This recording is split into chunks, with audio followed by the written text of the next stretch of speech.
नमस्कार दोस्तों।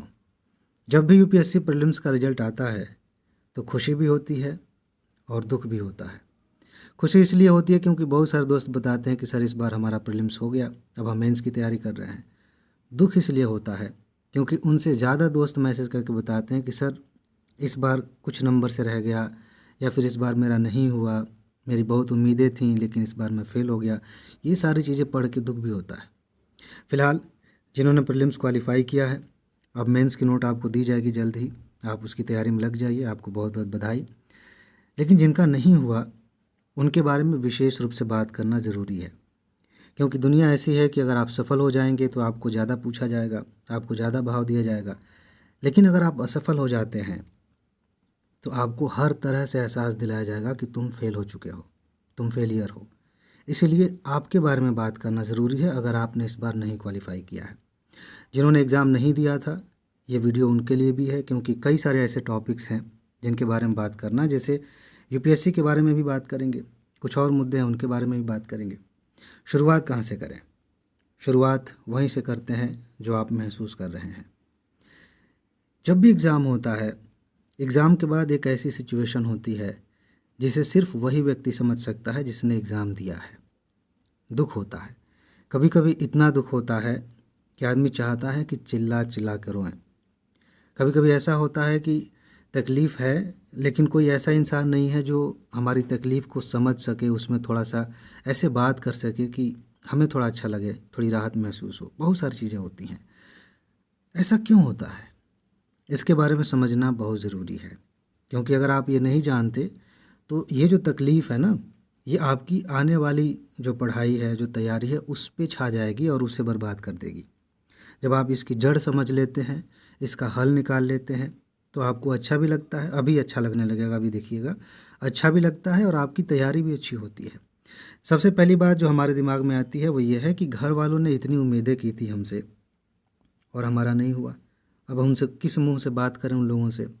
वो लोग अब बहुत प्यार से भी बात कर रहे हैं तो उसमें दिख रहा है कि नहीं नहीं, ये बस मेरा मन रखने के लिए कह रहे हैं, तो उसकी वजह से दुख होता है। कई बार ऐसा होता है कि आपने वादे किए हैं दोस्तों से, किसी से प्रेम करते हैं उनसे आपने वादा किया है कि इस बार हमारा सिलेक्शन हो ही जाएगा। घर वालों से भी हो सकता है वादा किया है, और ये जब वादा टूटता है तो तकलीफ़ होती है, और ऐसी तकलीफ़ होती है जिसे आप किसी को बता नहीं सकते। कभी कभी ऐसा होता है कि शर्म भी आती है अंदर से कि शायद हमने ओवर कॉन्फिडेंस में ये बात कह दी थी, अब नहीं हुआ, इसकी तकलीफ़ और ज़्यादा होती है। कई बार ऐसा होता है कि हमारे समाज में ऐसे लोग हैं कि वो बार बार पूछते हैं, आपसे नहीं पूछेंगे तो आपके घर वालों से पूछेंगे, और घर वाले बताएंगे कि अरे वो जो अंकल है ना, वो मौसी है, वो मामा है, वो पूछ रहे थे कि क्या हुआ, रिजल्ट आया कि नहीं आया, सिलेक्शन हुआ कि नहीं। ये दिक्कत होती है, और इसकी वजह से जब आपका आत्मविश्वास कमज़ोर होने लगता है तो तकलीफ़ बढ़ती है, क्योंकि जब आत्मविश्वास कमज़ोर होगा तो आगे पीछे कुछ नहीं दिखता है। ऐसा लगता है कि अब आगे क्या होगा मुझे पता ही नहीं है। और इस पे और भारी बोझ ये हो जाता है जब आप अपने आप को देखने लगते हैं कि कब से तैयारी में लगे हैं, इतने साल बीत गए, फिर फेल हो गए। हम सोच रहे थे कि अगले साल छुट्टी हो जाएगी और फिर एक साल तैयारी करना पड़ा, वही लक्ष्मीकांत, वही स्पेक्ट्रम, वही सारी चीज़ें पढ़नी पड़ेंगी। ये सारी चीज़ें मिलके एक ऐसा माहौल बनाती हैं कि घुटन महसूस होने लगती है, बहुत तकलीफ़ होती है। ये चीज़ें किसी से कही नहीं जा सकती। और ये बातें मैं आपसे कैसे बता पा रहा हूँ, क्योंकि जब मैंने प्रीलिम्स दिया, मेरा नहीं हुआ, तो मैं ऐसा महसूस करता था। ख़ास तौर से अगर आप फर्स्ट अटैम्प्ट दे रहे हैं, सेकंड अटैम्प्ट दे रहे हैं, उस समय ये भावनाएं ज़्यादा हावी होती हैं। उस समय भी मैंने आपको बताया था कि लगातार 2 अटैम्प्ट मेरा प्री नहीं हुआ था, उस समय ये तकलीफ़ ज़्यादा होती है। हालांकि उसके बाद जब आप देखेंगे कि तीसरी चौथी बार फेल होते हैं तो ये बातें ज़्यादा तकलीफ़ देती हैं कि अब आत्मविश्वास कमज़ोर होगा, समय हाथ से निकलने का डर हो सकता है। तो इसकी वजह से आप ज़्यादा घबराहट महसूस कर सकते हैं। क्या आपको समझ में आया कि ये जो कारण मैंने बताए हैं, इसमें इसका हल भी छुपा हुआ है? चलिए मैं थोड़ा और समझा देता हूँ। बात यह है कि हम किसकी वजह से दुखी होते हैं। एक सेकंड के लिए आप सोचिए कि आपके असफल होने से किसी को कोई फ़र्क नहीं पड़ता, तो क्या आप दुखी होंगे? नहीं होंगे। इस बात से आप बिल्कुल भी दुखी नहीं होंगे जब आप जान जाएंगे कि आपके सफल या असफल होने से किसी को कोई फ़र्क नहीं पड़ता, और हकीकत भी यही है।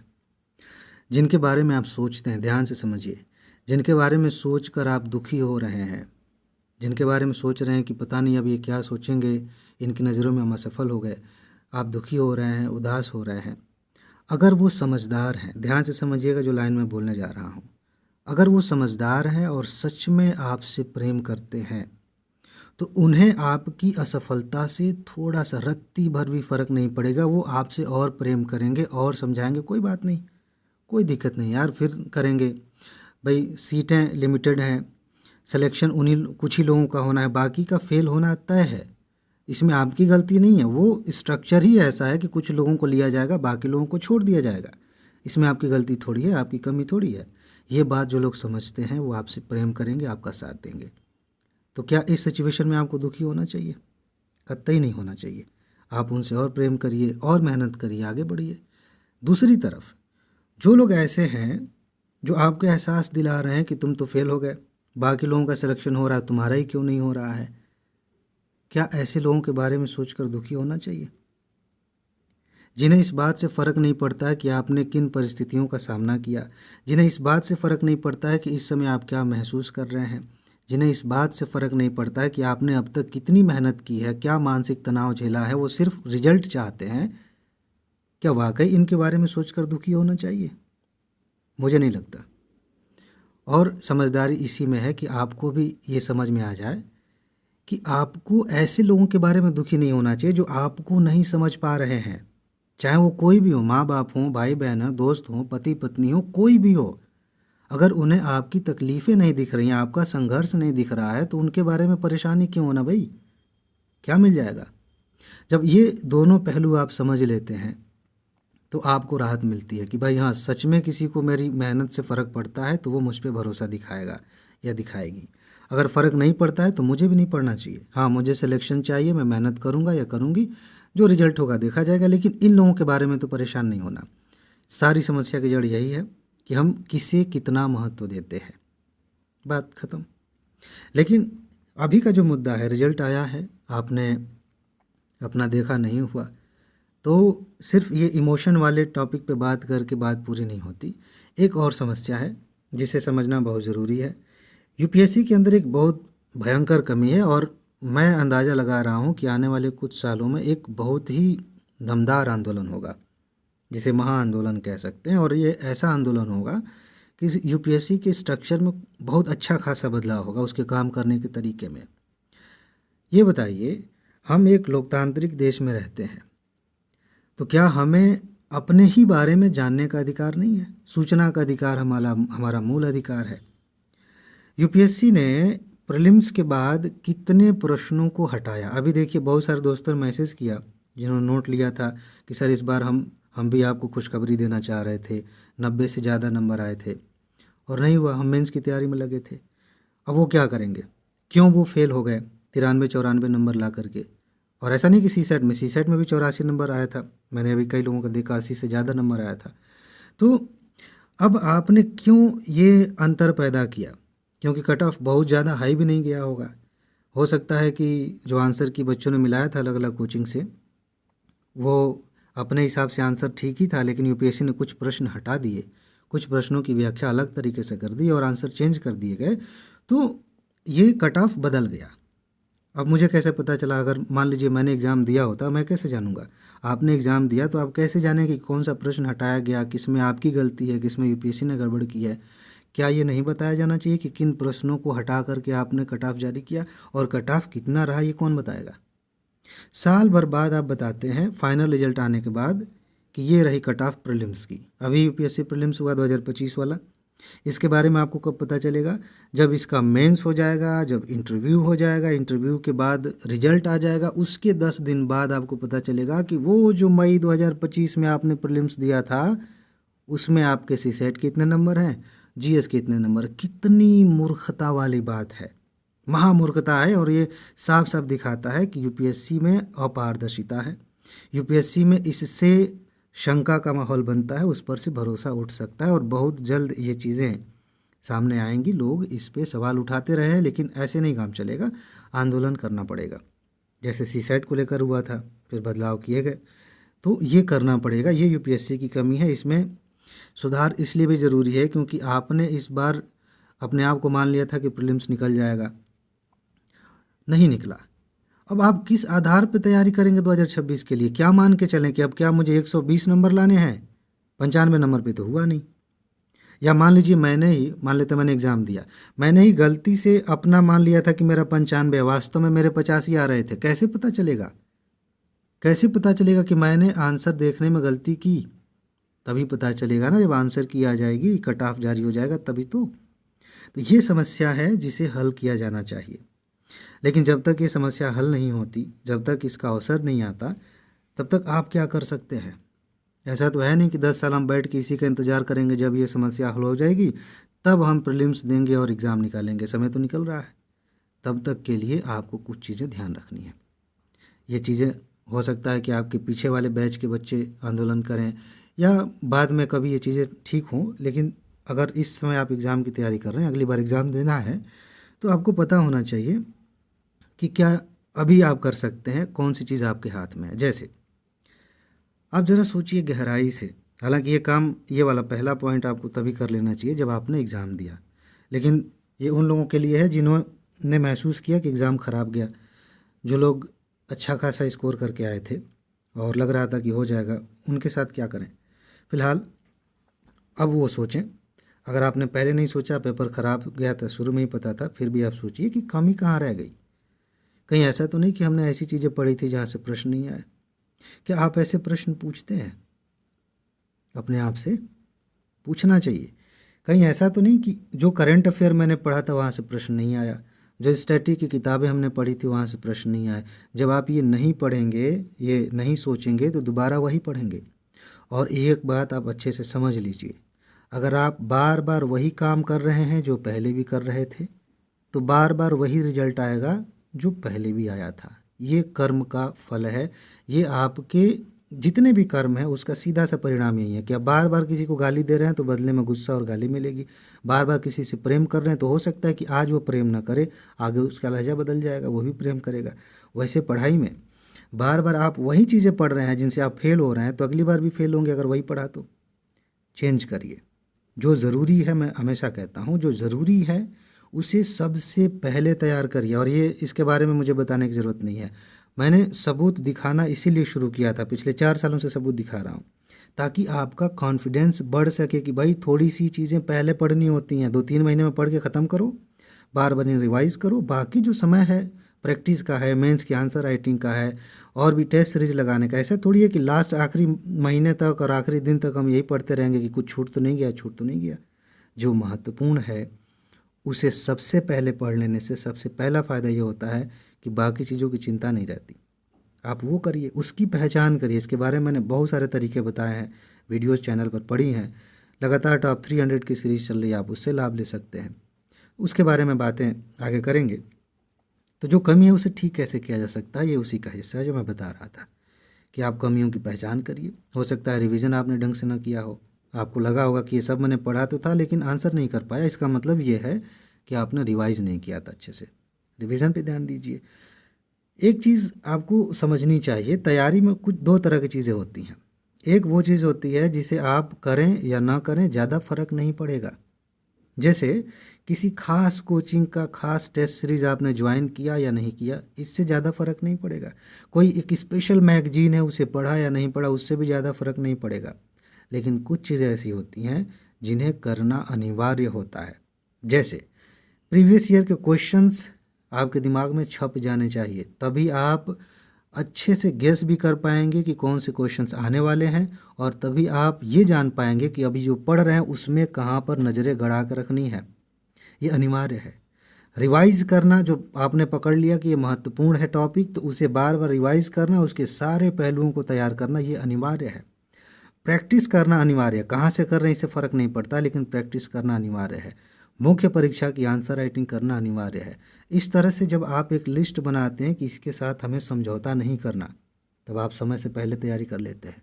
जब आपके पास ऐसी कोई लिस्ट नहीं है जिसमें प्राथमिकता तय की गई हो, तो आप यूं ही समय बर्बाद कर देंगे, इधर उधर की चीज़ें पढ़ेंगे और एग्ज़ाम सामने आ जाएगा, उसके बाद रिजल्ट आ जाएगा। अभी आया तो है रिजल्ट। तो ये चीज़ आप ध्यान रखिए।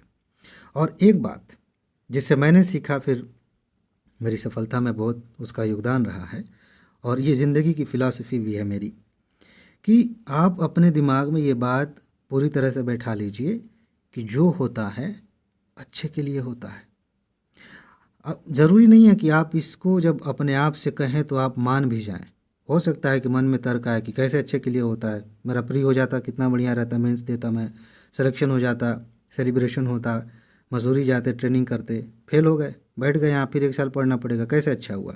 तो ये तर्क आएगा, लेकिन आपको किसी न किसी बहाने एक काउंटर तर्क तैयार करना चाहिए और ये बात एक्सेप्ट करना चाहिए, क्योंकि इसके अलावा कोई दूसरा चारा है नहीं। आपको यही करना है ज़िंदगी में, चाहे आप तैयारी कर रहे हैं चाहे उसके बाद। बुरी से बुरी सिचुएशन में आपको यही सोचना चाहिए कि जो हुआ अच्छा हुआ।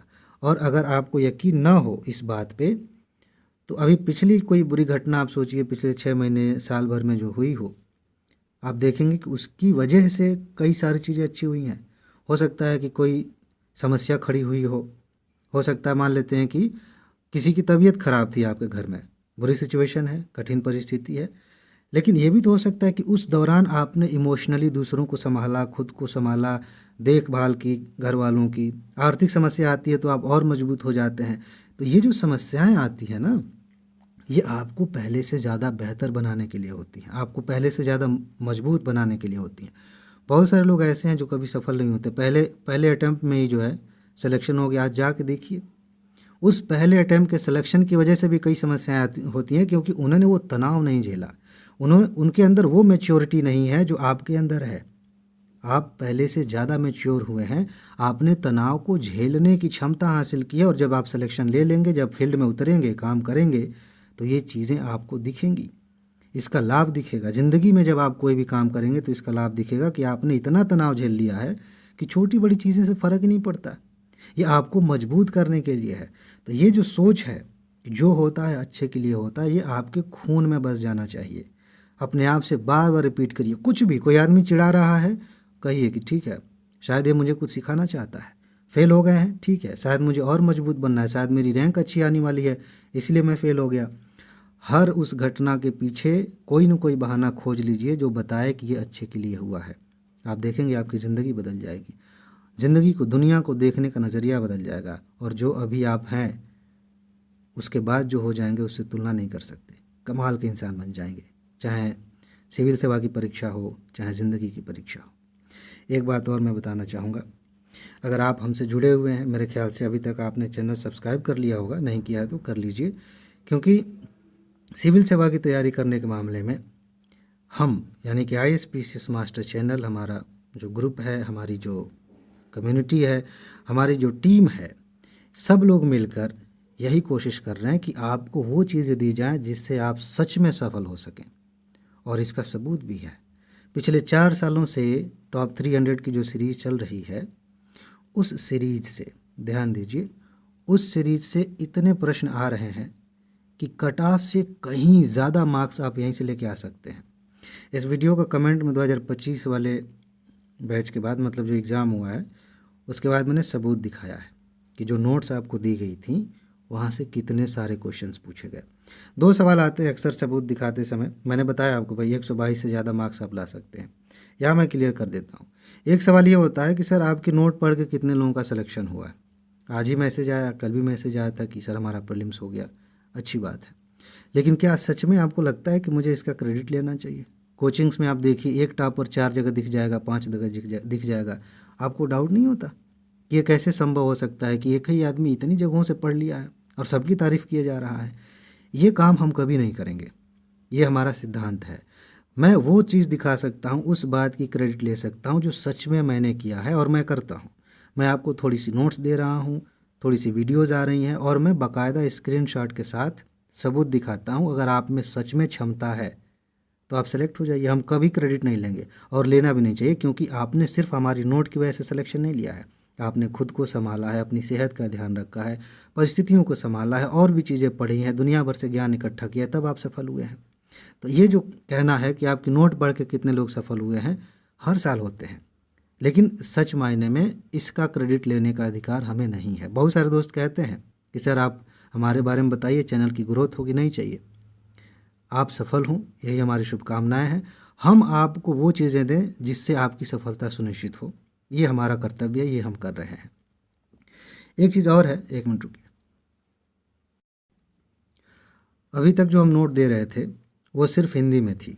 इंग्लिश मीडियम के दोस्त बार बार मैसेज कर रहे थे, परेशान हो रहे थे कि सर हमारे लिए कुछ करिए। तो अब से हमने क्या किया है कि यूपीएससी वाली नोट हमने बाइलिंगुअल कर दिया, हिंदी में भी है, इंग्लिश में भी है। तो आप वो नोट ले सकते हैं, चाहे आप किसी भी माध्यम से तैयारी कर रहे हैं। उसमें ध्यान देने वाली बात यह है कि अगर आप नोट लेते हैं हिंदी की तो आपको इंग्लिश की भी नोट मिलेगी साथ में। अगर आप इंग्लिश लेना चाहते हैं तो हिंदी की भी मिलेगी, यानी कि ग्रुप कॉमन है, आपको दोनों नोट्स मिलेंगी एक साथ, हिंदी और इंग्लिश दोनों में। अभी यूपीएससी के लिए है, पीसीएस वाली नोट अभी हिंदी में है, लेकिन आगे चल के उसे अगले बैच के लिए जब हम अपडेट करेंगे तो उसे भी हम बाइलिंगुअल कर देंगे। इसके लिए आपको क्या करना है, इस वीडियो के कमेंट में जाइए। 1 मिनट में आपको यहीं पे व्हाट्सएप नंबर दिखा देता हूँ, रुकिए ज़रा। ये रहा व्हाट्सएप नंबर, इस पर आप मैसेज करिए। जब आप इस पर मैसेज करेंगे आप पूछ लीजिए कि हमें यूपीएससी की नोट चाहिए सर, और डिटेल अगर आपको जानना है तो सारी डिटेल आपको मिल जाएगी। यहीं पर आप चाहें तो नोट ले सकते हैं डायरेक्ट। ग्रुप बना हुआ है, आपको नोट दे दी जाएगी, ग्रुप में ऐड कर दिया जाएगा ताकि आगे जो भी नोट आए ग्रुप में मिले। आप चाहते हैं कि हमें ऐप के माध्यम से मिले, स्टडी विथ मास्टर ऐप है, उसे डाउनलोड कर लीजिए, वहाँ पे आपको नोट मिल जाएगी। ठीक है, तो बस इसमें इतना ही है। एक काम करिए, अगर आपको लगे कि जो बातें मैंने कही हैं उसमें से कुछ बातें समझ में नहीं आई हैं तो दोबारा इस वीडियो को देखिए, बार बार देखिए। ख़ासतौर से अगर आपने इस बार एग्ज़ाम नहीं क्वालिफाई किया है तो इस वीडियो का कम से कम आधा हिस्सा शुरुआत का आपको ज़रूर देखना चाहिए दोबारा। आपको कुछ ऐसा समझ में आएगा जो पहली बार में नहीं आया था। फ़िलहाल इसमें इतना ही है। अपना ख्याल रखिए, खुश रहिए, मस्त रहिए, मुस्कुराते रहिए, जल्दी से सफल होइए और ज़िंदगी को एंजॉय कीजिए। आगे मिलते हैं। नमस्कार।